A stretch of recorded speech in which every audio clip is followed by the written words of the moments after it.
Lari Mariano, vamos convidá-la. Gente, a melhor live que eu já fiz na vida, tá? Só para deixar registrado. Muitas emoções, muitas pessoas que eu amo. Lari tá entrando. Oi! Cheguei! Coisa Cheguei. linda! Tudo Tô bem? aqui. Tudo bem? Tô Vou morrendo colocar de o saudade de te fone. ver. A última vez a gente se viu aqui nessa Ah, sala. Quando que foi no batizado da Angelina? foi no chá de bebê da Chá de Angelina. bebê da Angelina. Você tava no dia da banda italiana, não? Foi nesse dia. Foi nesse dia, né? Foi Ai, que nesse dia. delícia que foi.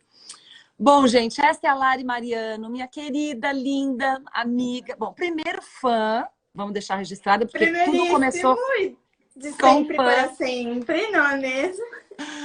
Fã, uma vez fã, sempre fã. Sempre. Tanto que não conta mais. Quando eu falei, ai, gostaram da live? Ai, maravilhosa. Eu falei, não, você não conta. Porque tudo tá maravilhoso pra Conta, você. conta sim, que você sabe que eu falo como profissional também. Conta É, sim, ela não vem fala não. mesmo, é verdade. A Lari fala. E tudo começou há 10 anos, Laricota? 12 anos? Há 11 anos. 11 anos, no Esquadrão da Moda, estávamos fazendo a campanha do Teleton, quando, de repente, a produção falou, olha, vamos ter uma menina que vai fazer a divulgação do Teleton e ela vai desfilar aqui, porque no começo da temporada, no Esquadrão, a gente tinha um desfile final, onde a participante desfilava pra gente e reencontrava a família e tal. Bom, e aí tá bom. Aí chegou a Lari, uma menina de... Quantos anos você tinha, Laricota? 13. 13 aninhos de muleta, andando com muita dificuldade. A gente falou, Muita. nossa, mas será que ela vai conseguir andar da ponta até a ponta? Bom, não é que ela entrou maravilhosa, desfilando, e deu o recado dela do Teleton. Tudo bem, beijo, beijo, tchau, tchau, adorei você, maravilha. Depois de quanto tempo, Laricota? Que a gente se encontrou Depois de de novo? um ano, você lançou, né? Meu livro na Bienal. O Na Moda. E Lari estava lá na fila. Eu vi a Lari de muleta na fila. Falei, peraí, é a Lari do Teleton? Parei, levantei tudo que eu estava fazendo, larguei todo mundo. Foi, Falei, vem cá, foi. você não é aquela? Sou eu mesma. Bom, virou um caso de amor. A gente está há Virou. alguns anos trabalhando junto. Então, deixa eu agora te apresentar direitinho, Laricota, depois dessa Muitos introdução. anos aí juntas. Então, estamos há 12 anos juntas. Lari, ela faz parte da... Bom, vou falar isso depois, tá? Antes vou falar de você aqui. Vai. A Lari tem 24 anos, ela tem paralisia cerebral e é formada em jornalismo e produz conteúdo sobre inclusão. Aliás, quem não segue Lari ainda, pode seguir, que tem vídeos lindos. Eu aprendo muito com ela. Ela, como social media, ela atua nas redes de Isabela Fiorentino, Arlindo Grunde e Carol Fiorentino. E em seu lado jornalista, escreve atualmente para o SB Shop, que é o que falamos agora, Da da Samantha Samantha, Blue. isso. É o marketplace de moda, inclusive sustentável em Londres, que atua internacionalmente nas semanas de moda. Não, internacionalmente. Ponto final. É que a minha impressora tava, ó, deu um pau aqui, ela não coisou. Não, Nas semanas de moda de São Paulo, a Lari escreve para o site agrunde.com do Arlindo Grunde. Ela está sempre lá, nos desfiles, nos tô lá. bastidores, escrevendo maravilhosamente bem. Laricota, como Eu. começou sua paixão por moda? E o que fez você hoje ser essa grande jornalista e poetisa? Porque ela é uma poeta maravilhosa. Vamos lá. Ai, assim, você me mata do coração logo no começo da live. Não, mas a minha mãe sempre adora falar isso. Eu comecei a ler muito cedo, eu sempre tive muito interesse por palavras, por leitura, por escrita, né? E eu comecei a ler muito cedo, e a primeira palavra que eu li, assim, na vida foi moda. Num Ai, meu outdoor, Deus. tava num outdoor de uma propaganda de uma rede de lojas, e eu Uhum. falei pra minha mãe, mãe, eu tava começando a ler, assim, eu tinha acho que uns 3 anos, mais ou menos. E eu falei pra minha mãe, mãe, M com O dá amor? Ela falou, dá. Eu falei, D com A dá? Ela falou, dá. E eu falei, então tá, ali tá escrito moda. Já sei. Ai, gente, que lindo. Só que eu acho que a gente não pode falar de destino, né? Porque o meu diagnóstico e toda a minha vida, ela pautou o contrário. Eu Só para um nasci. adendo aqui, assista na live. A sua mãe está aqui assistindo, tá? Ela falou com 3 aninhos, você já Dona estava Simone tá sempre presente. sempre. Coisa linda. Sempre. Ela. O meu diagnóstico, ele sempre mostrou o contrário. Né? Ele sempre disse não. Como você falou aí, o Samuel reforçou que você ouviu vários nãos na vida. Acho que eu nasci ouvindo nãos. Uhum. Porque era a primeira coisa, assim, minha mãe, ela teve uma gravidez, eu nasci muito prematura, eu tinha 5 meses e meio de gravidez, ela teve um pequeno sangramento, foi pro hospital achando que não era nada, Você chegou nasceu. lá, o médico falou assim, você não tá entendendo, você está em trabalho de parto, Meu Deus. você está tendo as suas 2 filhas, eu era gêmea, né? E ela falou, ele falou, você tá tendo suas 2 filhas aqui agora. E a menina falou assim, mas eu vim dirigindo, eu posso tirar o carro da vaga que eu deixei? Ele falou, você não tá entendendo, você não pode se mexer. E ali Quantas semanas, começou, Lari? 5 meses e meio de foram gravidez. 30, foram 30, Tudo isso? 20, não, 26 semanas, É, minto, 26 semanas, 26 porque os meus semanas. nasceram de 27, os vinte e trigêmeos. seis semanas. Foram 5 meses e meio ali. E a gente quase não conta em semanas, né? Eu sempre fiz com essa conta de meses. Mas ali começou a sequência de não vai sobreviver. Uhum. Porque minha mãe tirou a primeira gemelar, minha mãe falou assim, e a outra? Os médicos fizeram essa cara, né? E aí eu nasci roxa, em sofrimento fetal, quase sem nenhuma chance, fui direto para UTI. E fiquei 3 meses nessa rotina de UTI neonatal. Minha irmã faleceu com 23 dias de vida. E foi uma coisa assim um pouco complicada, porque eu nasci dia 30 de novembro. E ela falecendo com 23 dias, minha mãe teve esse processo de perda da filha no Natal. Nossa. Então ela passou o Natal perdendo uma das No filhas, que luto. era a gemelar mais forte. Na época, em 95, a gente não tinha acesso direito a telefone. Então, assim, todo mundo conhecia as gêmeas da UTI. Uhum.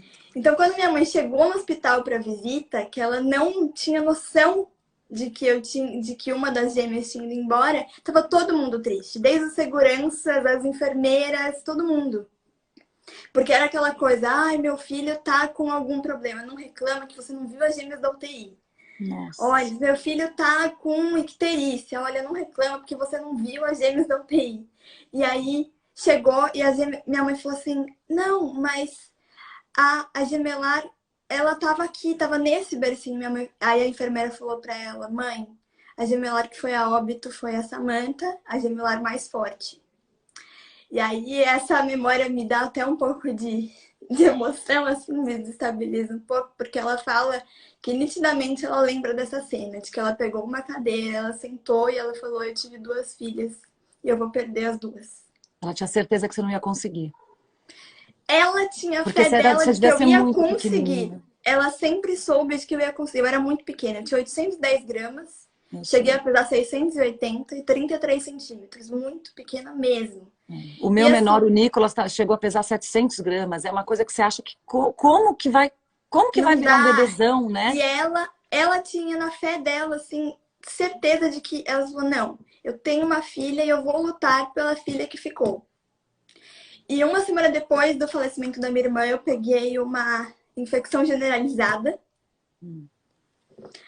E os médicos falaram, olha, a gente está dando os antibióticos mais fortes que o hospital fornece, a Larissa não está reagindo. Perguntaram para minha mãe, na época eu morava no Embu das Artes, não sei quantos aqui conhecem, mas é bem distante da capital, assim, em termos de ter alguém no hospital e ter que fazer visitas. E aí a médica perguntou para minha mãe, ela falou, olha, você mora perto do hospital? Ela falou, não. Ela falou, olha, se você tiver como ficar, fique próxima, porque a Larissa não vai sobreviver. E aí foi bem complicado, mas ela sempre, em todas as visitas, ela conversava comigo, ela falava, olha, filha, a gente tá aqui, a gente precisa lutar, a gente precisa De dessa você. força, eu vou estar aqui, a gente vai fazer isso acontecer, você vai. E eu tive uma melhora, assim, súbita, súbita. Do nada, eu melhorei, assim, com um quadro estável, né? Eu voltei a ter um quadro estável. Eu tive 7 paradas cardiorrespiratórias nesse entremeio. Minha irmã faleceu de parada cardiorrespiratória, então imagina o medo que era cada Cada parada. uma, Eu cada cheguei a parar parada. na frente da minha mãe numa visita. Então, eu não imagino, eu brinco com ela que de coração ela não morre mais, Eu tenho porque de coração tudo que ela já teve que forte. passar, não tem mais. E aí eu tive essa melhora súbita e a médica que me deu alta foi a mesma que disse pra minha mãe que eu não ia sobreviver. Porque ela falou assim, ela só sai daqui quando eu der essa alta, porque o que eu vi aqui eu não vejo mais. Meu Deus, Lari, são os milagres e cada vez mais comuns, viu? A tecnologia, a preparação dos médicos. Eu vejo, eu passei 90 dias também na UTI. Eu vi uma colega, né, que estava lá comigo, também perdeu as duas filhas, mas ela teve uma filha que morreu logo no parto, depois a outra morreu depois de 7 meses dentro de uma UTI. Então, assim, a gente tem também que dar muito valor para os médicos, porque hoje eles têm muito mais informação da prematuridade. Então, você realmente é um milagre, como os meus filhos também são. Quando você fala que você era mais fraquinha, né? E a mais forte faleceu.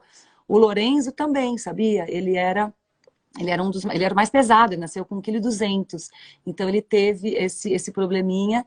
Mas enfim, são coisas que a gente não consegue explicar, são coisas que acontecem, coisas da vida, que às vezes a gente não tem que achar que por que comigo, por que que Deus fez isso comigo, são aprendizados e a gente tem que tirar sempre o bom lado. Eu sempre perguntei, sempre, sempre, sempre, em toda a minha vida, eu sempre perguntei justamente o contrário. Por que não comigo? Uhum. Por que não comigo? Por que podia ser com qualquer outra pessoa e não comigo? Por que eu sou tão demais assim que poderia não ser comigo? Nossa, Lari, poderia que ser forte comigo, isso. sim. Eu sempre perguntei por que não comigo? Comigo, sim. E eu sabia que eu tinha que trabalhar com aquilo que eu tivesse nas mãos. Uhum. Eu tive o diagnóstico de paralisia cerebral aos 8 meses. Ele veio acompanhado de olha, a gente não sabe como vai ser o desenvolvimento da Larissa, a gente não sabe qual vai ser o atraso que ela terá em relação às outras crianças, mas a gente indica fisioterapia. Eu fui fazer fisioterapia, comecei numa faculdade, com 1 ano eu passei a ACD e eu fui fazer um exame, uma tomografia, para dar ali certinho o que a gente ia ter que encaminhar. E a médica pegou a minha tomografia, olhou de novo, olhou para minha mãe, guardou a tomografia no envelope e falou assim, olha, a tomografia que eu tô vendo é de uma criança em estado vegetativo. É isso mesmo. Mas ela não é compatível com a criança que tá na minha frente. Então eu vou guardar o exame e eu vou trabalhar com o que eu tenho na mão. E a partir daí a gente entendeu, a família entendeu, que a gente precisava trabalhar com o que a gente tinha na mão. E o que eu tenho na mão hoje são essas ferramentas que, com deficiência ou não, eu teria que trabalhar com elas.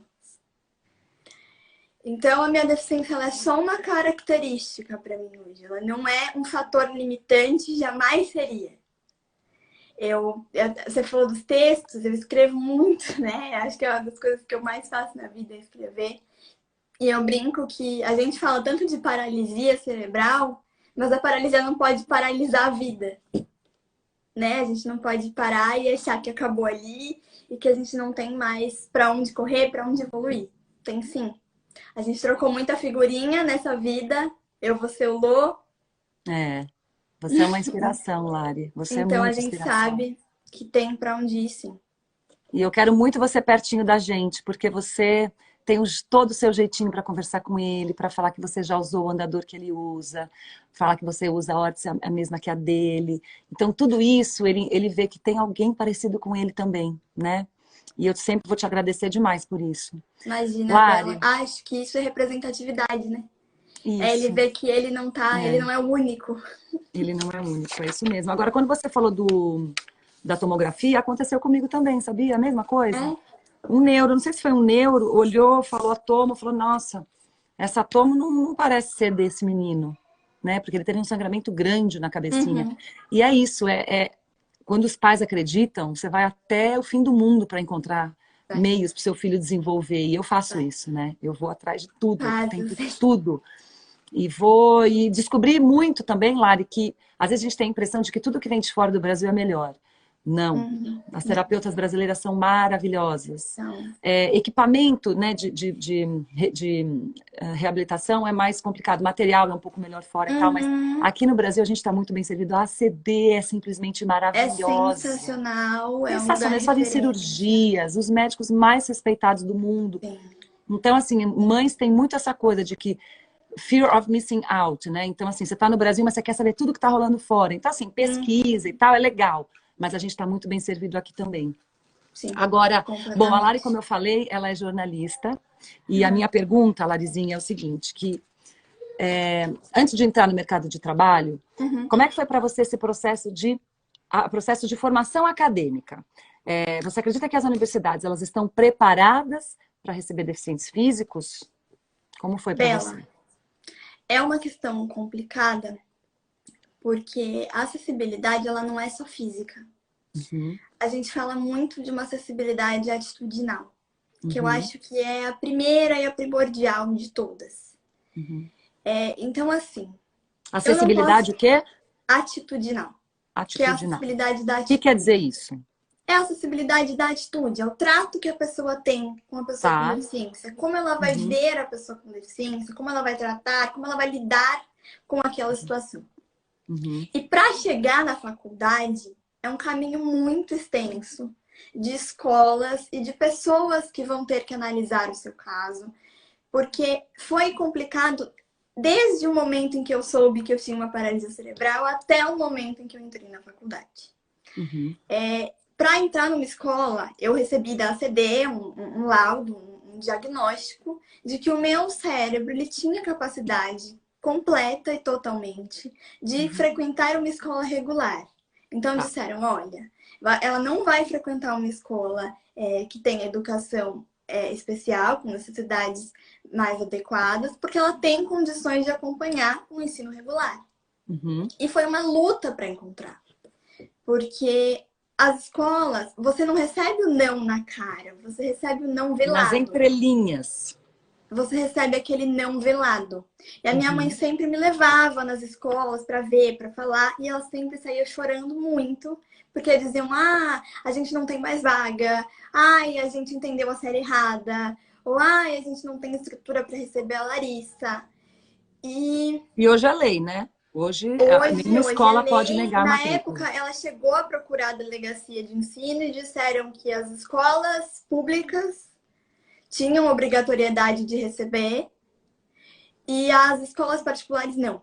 Elas poderiam optar se queriam ou se não queriam. Ou seja, ficamos no 0-0. E aí ela decidiu fazer um teste numa escola em que ela tinha sido indicada por uma conhecida que tinha trabalhos com educação, que era uma educadora respeitada, amiga da família. E ela chegou e ela falou, não, eu não vou mais levar a Larissa nas escolas e eu não vou falar que ela tem deficiência. Eu vou chegar no final, eu vou assinar, chegar no momento de assinar a matrícula, eu falo, olha, Larissa tem. E foi lindo, né? Apresentou a escola, apresentou os métodos de ensino, tudo maravilhoso.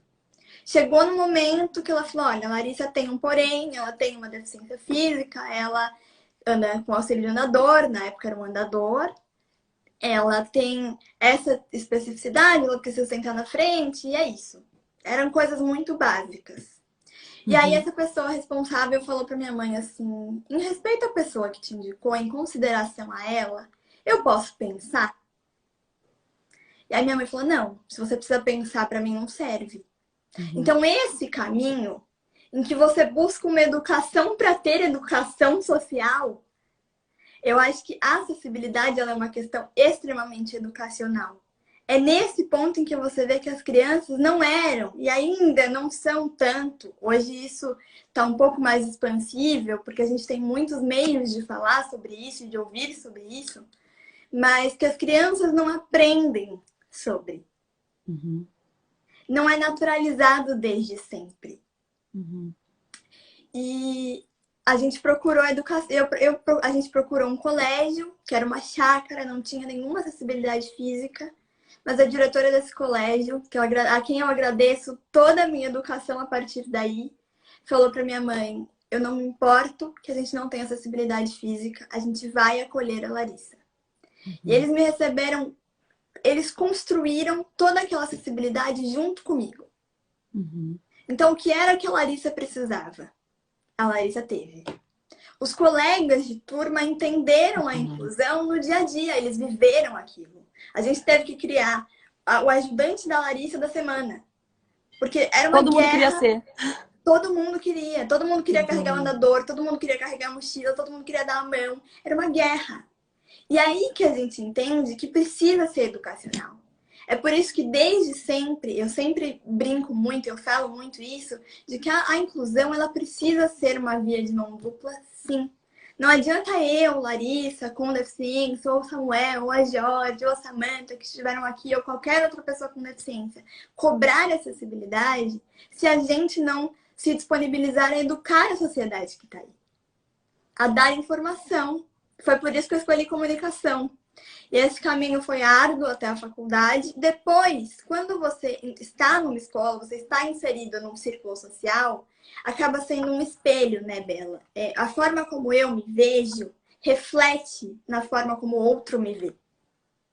Então, a forma como eu me posicionava para que as pessoas não me vissem como coitadinha, como ai, tadinha dela que não consegue fazer, como Ninguém vai ai, dizer o ela é lugar que você tem que frágil ocupar. demais. Hã? Ninguém vai dizer o lugar que você tem que ocupar. Você Não. sabe o seu lugar e você tem que Sim. se posicionar. Eu sabia o meu lugar, eu me posicionei nele desde sempre. E os meus colegas de turma sempre entenderam isso, sempre construíram junto isso comigo. Então a faculdade foi um processo um pouco mais tranquilo por eu já estar adaptada a esse universo da educação. Mas foi complicado, óbvio. A gente tinha um elevador para todo o prédio e que constantemente ele estava quebrado, né? Então, são barreiras físicas que às vezes nos impedem, mas que a gente precisa entender que são formatos em que a gente precisa lutar contra isso, sim, mas que a gente também precisa compreender que é uma construção. Eu sempre ouvi no meu diagnóstico uma frase que era: se engatinhar, anda. É Então, a verdade, eu gente já está ouvi também. engatinhando agora. A gente está nesse processo de engatinhar, começando a arriscar os passinhos. Mas a gente precisa entender que é uma construção gradativa e que a gente faz parte dela também. Gente, que orgulho que eu tenho de você, Lari. Olha a mulher inteligente, articulada, como você fala bem, como você fala de uma forma clara para os leigos e de uma forma tão doce. Você realmente assim, eu tenho um orgulho de ter você na minha equipe, não quero te perder por nada, mas sei que você vai alçar voos muito altos. Até queria entender e saber de você. Qual que é a sua expectativa, Lari? Assim, o seu sonho? O que você gostaria de trabalhar? Ou você quer ficar sempre comigo? Eu quero você sempre comigo! Mas Você você sabe que sabe eu amo que ver as pessoas voando, amo ver as pessoas, sabe, Você desbravando sabe que a novos gente já mundos. brincou que a rescisão do meu contrato custa R$ 1 milhão. Então tá bom. Mas olha, sempre que você quiser alçar novos voos, eu vou estar sempre do teu lado para te apoiar e te aplaudir. Meu Né? amor. Ai, É meu Deus. verdade, você é muito Eu especial para sei. mim. E assim, é nesse ponto, Bela, que a gente precisa chegar no mercado de trabalho. É entender, você me compreendeu quando. Para quem não conhece a história, a Bela me contratou de uma forma extremamente simples. Eu estava na faculdade e ela falou: Lari, eu tô precisando de alguém para me ajudar com as minhas mídias, com o meu conteúdo, e eu queria você. Foi assim, eu queria Poxa. você, eu pensei em você, e você topa? Eu topei. E eu acho que é nesse ponto de naturalidade que a gente precisa chegar. Você disse para mim que me queria não porque eu tinha uma deficiência, não porque eu era sua Não. fã, não porque eu tinha uma relação de afeto com você. Óbvio que isso contribui, porque eu te conheço bastante, né? Óbvio que tem esse fator contribuinte, mas você me colocou que gostava do que eu escrevia, que confiava no meu trabalho. E é nesse ponto de naturalidade que a gente precisa chegar. De entender a pessoa com deficiência pela capacidade e pela habilidade. Então, eu sempre digo que a gente precisa dissociar na palavra deficiência a falta de eficiência. Porque a gente se acostumou muito a colocar a pessoa com deficiência aos subcargos, aos subempregos, porque a gente diretamente olha para incapacidade. A gente vai pelo olhar, pelo primeiro olhar, e a gente precisa ir um pouco mais a fundo. É nesse sentido que a moda, que você trabalhar com você e que a moda como um todo me ajudou bastante a construir a carreira que eu tenho hoje. Que lindo ouvir isso. É aquilo que eu estava falando com a Carola, da turma do Giló. A gente precisa fazer com que não seja uma lei a gente ter cota para deficiente. Ela precisa ser passageira, né, para as pessoas entenderem, a gente inserir essas pessoas com deficiência na sociedade, ser normal você estar em qualquer lugar e ter pessoas eficientes com deficiência, não importa, trabalhando, e depois você não precisar mais desta lei. Mas, infelizmente, a lei ainda precisa, porque é o que você falou, as empresas, elas olham para o deficiente já focando não nas habilidades, mas na própria deficiência. Então, você tem que provar o tempo inteiro que você é capaz e que você merece ganhar igual ao seu colega de trabalho e que a sua deficiência não vai te limitar, não é? Então, a gente precisa falar de inclusão para justamente no futuro a gente não precisar usar esse termo. Isso, não precisar mais incluir ninguém, já está todo mundo incluído. Exatamente. Isso é para tudo, né, Lari? É para tudo, para a igualdade de gênero, para a questão racial. Dessa visão universal. Todo mundo é plural, o mundo tem uma pluralidade desde que o mundo é mundo. Né? Desde sempre nós somos díspares, diferentes um do outro. Então não tem por que a gente julgar pela nossa própria régua, né? São réguas diferentes. Sim. Ô, Lari, você é jornalista de moda. Quando você faz as coberturas de Fashion Week e tal, você já encontrou, já cruzou com outro jornalista com alguma deficiência? Não. Nunca? Nesse âmbito, não. Nesse ambiente de semana de moda, não. Eu já cruzei com modelos com algum tipo de deficiência, mas com jornalistas na mesma posição ainda não tive a oportunidade de cruzar. Na sua classe você era a única com deficiência? Não. Eu tinha outros colegas, mas que não se... Na faculdade, sim, eu era a única. Eu tinha outros colegas com outros tipos de deficiência, mas que em algum momento não seguiram o mesmo caminho que eu. E no jornalismo, eu trouxe isso muito durante a carreira, porque eu não via tanto jornalistas com deficiência, quanto conteúdos jornalísticos que retratassem inclusão. Então, eu comecei a levar isso para a faculdade. Você sabe bem, porque você foi minha fonte de entrevista milhares de vezes. Já respondeu muita entrevista minha. Inclusive, obrigada por isso. Não precisa agradecer nunca. Mas eu sempre comecei a levar muito disso. Eu achei que a gente precisava falar sobre inclusão nesse âmbito jornalístico. Se a gente estava dando notícia, a gente precisava dizer o que estava acontecendo. E eu levei, uma das grandes reportagens que eu fiz foi sobre moda inclusiva. Eu conheci o projeto da secretaria, entendi o que era moda inclusiva e trouxe... Só para quem não sabe, só para situar o pessoal, aqui em São Paulo, a gente tem uma secretaria de moda inclusiva, que uma secretaria não é comum dos direitos da pessoa com deficiência, que tem um programa de moda inclusiva. Isso, exato. E eu estava falando com a Samantha mais cedo e ela disse que ela mora em Londres, ela disse que lá não tem, que quem dera. Então a gente também está aí um passo à frente. Bem à frente nisso, sim. Isso. E eu conheci a moda inclusiva e passei a viver, a entender que aquilo que eu já vivia desde sempre tinha um nome. Porque a gente vive a moda inclusiva desde sempre. Eu sempre fui apaixonada por moda, você sabe muito bem disso. Desde os 3 aninhos, só a palavra moda já te brilhou os olhos. Já me saltou aos olhos. a primeira palavra que eu li na vida. E eu sempre fui muito de querer me arrumar, de querer encontrar roupa. E era muito complicado, principalmente porque eu sempre usei a órtese, né? No quesito dos sapatos, das calças, que também por conta da órtese às vezes não entram. Então era sempre aquela questão de precisamos adaptar, precisamos mandar na costureira para cortar, para abrir, para fazer, ou comprar coisas que tivessem muito aquela cara ortopédica demais, médica demais e fashion de menos. E eu comecei a entender que a moda era isso. A moda tinha esse poder de comunicação, de dizer o que eu queria falar, o que eu queria me expressar, a cor que eu vestia também comunicava alguma coisa. Ter esse trabalho mais profundo com vocês, com você, com a Arlindo, agora com a Samantha também, me fez entender que era uma ferramenta poderosa na minha mão e que eu podia usá-la a meu favor. Sim. E a gente tá evoluindo muito nessa questão, viu, de moda inclusiva. A Lari, até a Paty Ramalho está aqui.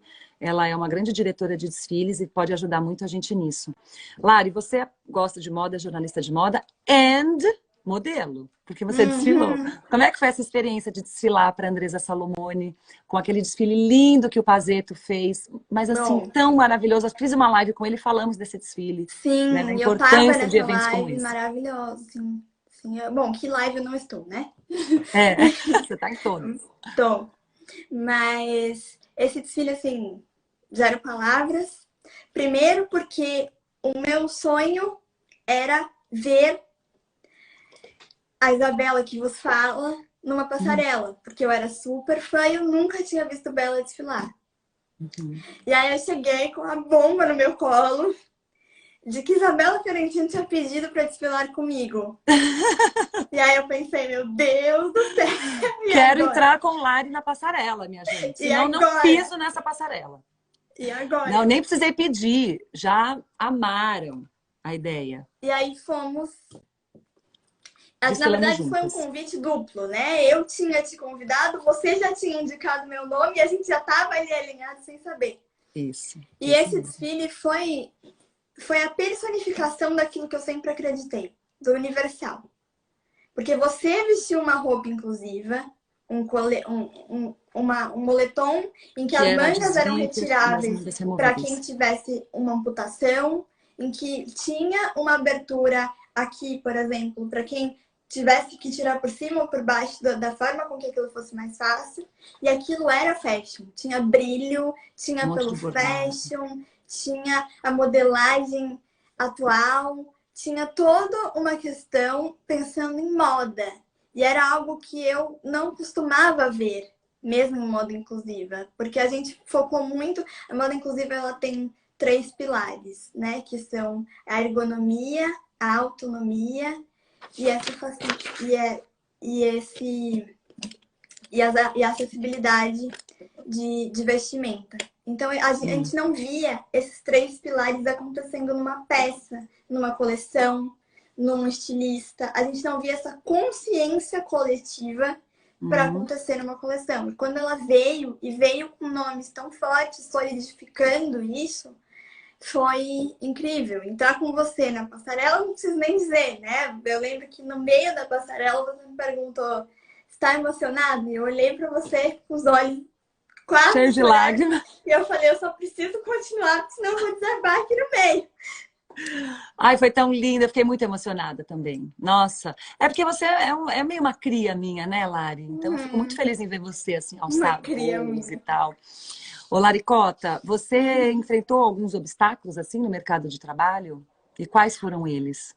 Bela, eu tive a imensa sorte de iniciar no mercado de trabalho com pessoas que já tinham um pouco essa cultura de pessoas com deficiência, de entender que eram pela possibilidade. Mas você sempre tem itens a educar. Então, por exemplo, a primeira empresa em que eu entrei, no momento eles não tinham nenhuma acessibilidade física. E eu falei, olha, a gente precisa disso. Você sempre tem itens a pontuar que vão educando aquela pessoa, porque eu acredito que é natural, porque ela nunca viveu aquela realidade. como o Samuel falou aqui, são desde os tempos da Grécia Antiga que a gente vem negando a deficiência das pessoas. Até por isso, a gente mudou de nomenclatura tantas vezes, né? Hoje a gente diz, pela nomenclatura correta, o pessoa com deficiência. Eu, Lari, jamais vou me ofender se alguém disser alguma outra nomenclatura, porque eu lido muito bem com isso. Mas o porquê dessa nomenclatura acontecer? É porque a pessoa precisa vir antes da deficiência. A deficiência precisa ser uma característica da pessoa. Então, assim como eu não fico o tempo todo dizendo, nossa, você é magra, nossa, você é alta, nossa, eu não preciso ficar o tempo todo ressaltando a deficiência de alguém. E eu não preciso caracterizá-la por aquilo. Então, sempre existem pontos, mesmo no mercado de trabalho, em que a gente precisa canalizar aquilo e entender, olha, a gente precisa desses pontos para que a cultura da empresa seja mais inclusiva, ou que a gente fale mais sobre isso. Tanto é que numa reunião dessa empresa, o diretor da empresa estava dando uma palestra, ele falou assim, eu espero que vocês subam muitos degraus. E aí eu dei risada, ele olhou para mim e falou, ou rampas, pro sucesso da vida de vocês. Porque assim, muitas vezes eu não vou subir degraus, eu vou usar as rampas se elas estiverem lá. Ô, Lari, olha que bonito que eu tô lendo aqui agora, da Benedita Batista. Ela fala assim, eu não tenho deficiências, mas não sou tão eficiente assim. Eu sou a favor da inclusão do ser humano em qualquer situação. É isso. Não é, né? Não é todo mundo que... Não é porque você não tem deficiência que você né? Não tem nenhuma... Você seja perfeito. E no mercado de trabalho a gente vê muita diferença de salário também. Né? Por a pessoa ter qualquer deficiência, ela é menos... Nem porque você tem deficiência, você é mais do que ninguém, nem menos do que ninguém. A gente tem que estar num padrão de equidade. Equidade, é o que a gente tanto fala. Porque a equidade, ela é diferente da igualdade, porque a igualdade você nivela na mesma régua. A equidade você vai dar as condições específicas para que todos estejam no mesmo patamar. Então, eu, por exemplo, que tenho 1,47, vou precisar de um banquinho para te abraçar. Ou aquela foto do Instagram, não é? Que tem a pessoa com... É isso, a diferença de igualdade e de equidade. Isso é uma coisa que eu não tinha me atentado às diferenças. Que legal, Lari, isso. Obrigada por explicar. Eu tive a sorte de trabalhar há tanto tempo com pessoas como você, né? Que nunca pôs isso em xeque. E eu só vou deixar claro que na minha equipe toda... Eu tenho algum... O que lá? Desculpa, eu te cortei. Fala de novo. Nem antes e nem depois do Lu. Isso nunca foi posto em jogo. Isso nunca... A minha deficiência nunca foi pauta. Jamais. Nunca. Até porque eu te conheci, nunca imaginei na minha vida que o meu filho teria a mesma coisa que você. Quando ele nasceu, eu te falei no comecinho, não foi, Lari? Foi uma das primeiras pessoas... Falei, Lari, o Lorenzo teve uma hemorragia, ele vai ter problemas para andar, enfim. Mas o que eu quero dizer aqui, que eu te cortei aquela hora, é que eu tenho uma equipe pequena, mas eu cobro a Lari como eu cobro qualquer outro. Ligo, Lari, você postou errado, Lari, por que fez a legenda errada? Postou o programa...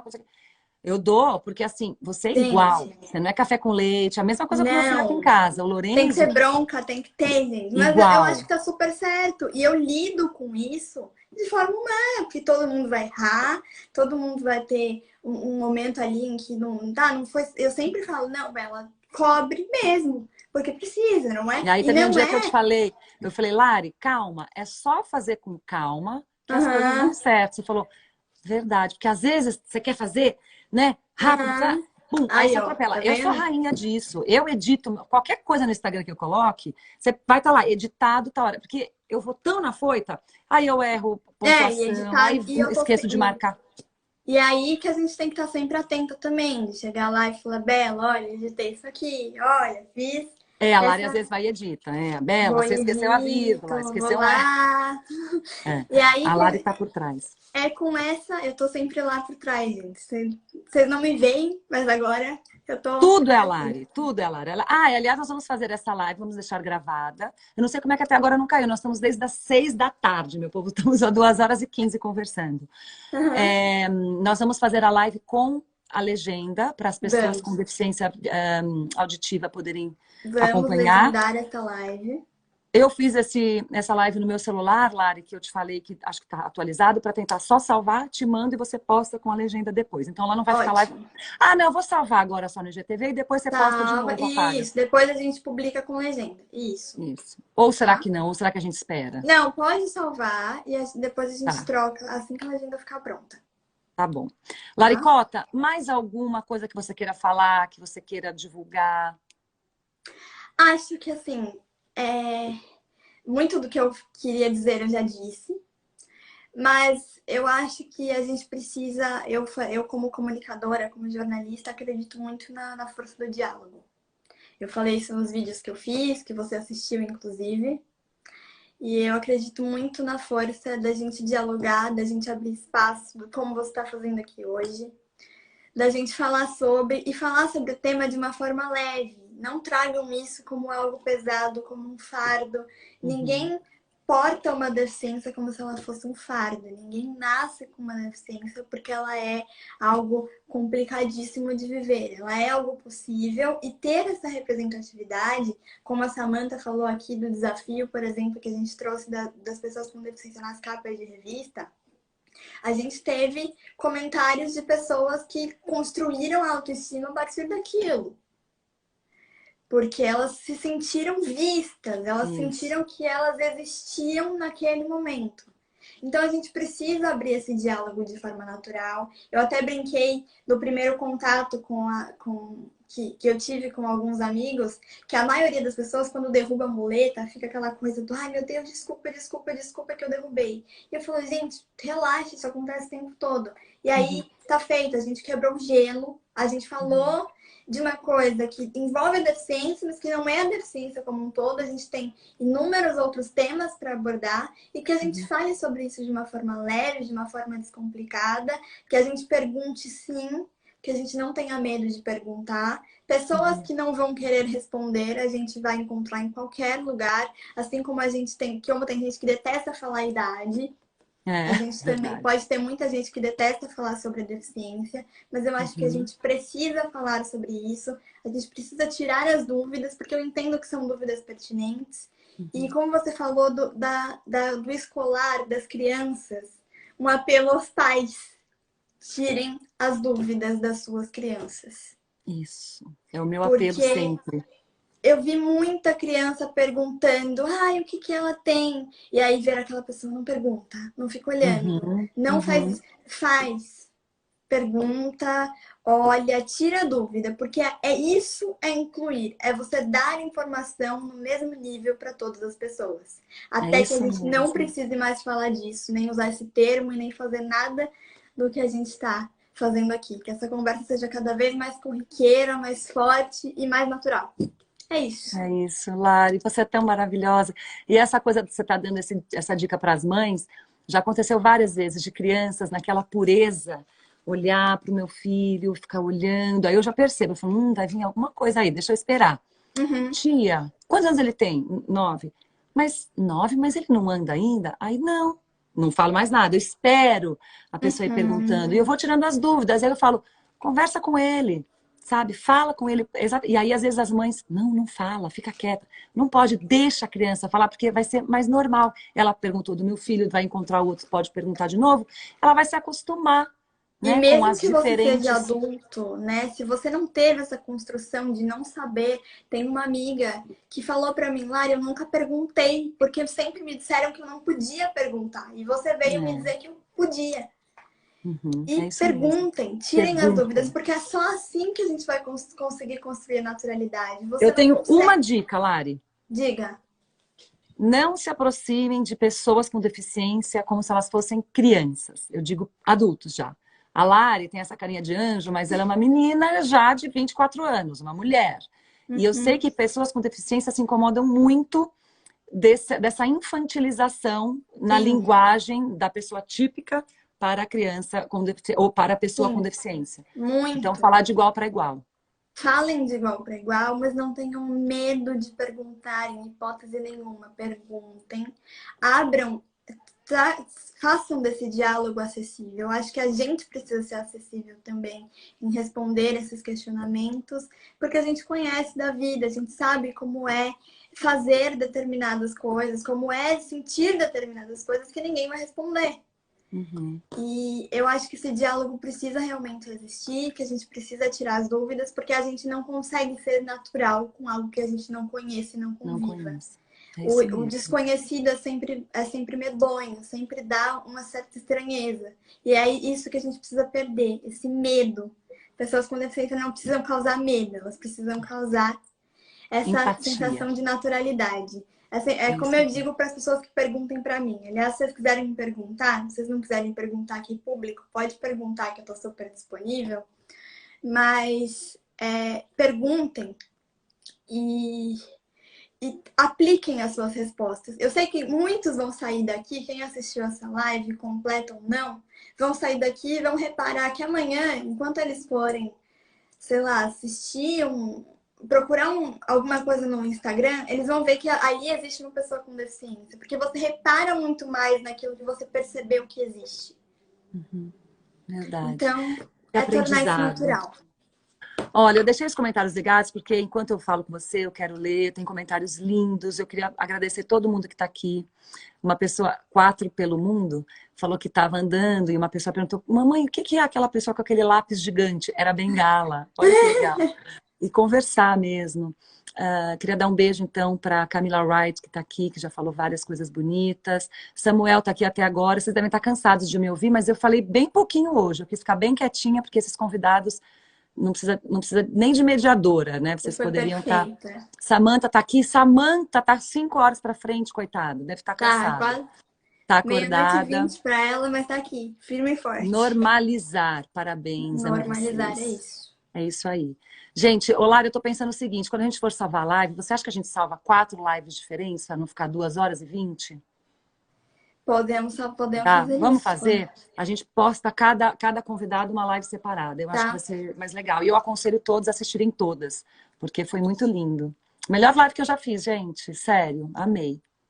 Tá bom? Bela, Lara, eu vou dar um recado. Não, vou te liberar. Vai lá no seu Instagram que todo mundo vai querer falar com você. Eu sei que você inspira muita gente, respondam os comentários e eu vou te mandar já para você poder postar a live com a descrição da legenda, tá? Tá, demora um pouquinho, mas vai valer a pena a espera. Vai valer a pena. Eu vou postar essa agora inteira. Posta essa e depois a gente posta com a legenda, tá? Tá bom. Mas prometo que vai ter, ó, promessa aqui no Instagram dela, tá? Pra todo mundo ver, promessa pública. A gente já tinha falado sobre isso, né? A gente não conseguiu, mas vamos fazer. Live com legenda. Vamos. Eu vou dar um recadinho aqui pro pessoal lá e ouve também. Vou continuar aqui, com certeza. Beijo. Beijo, obrigada. Imagina, amor. Beijo, te amo. Também te amo.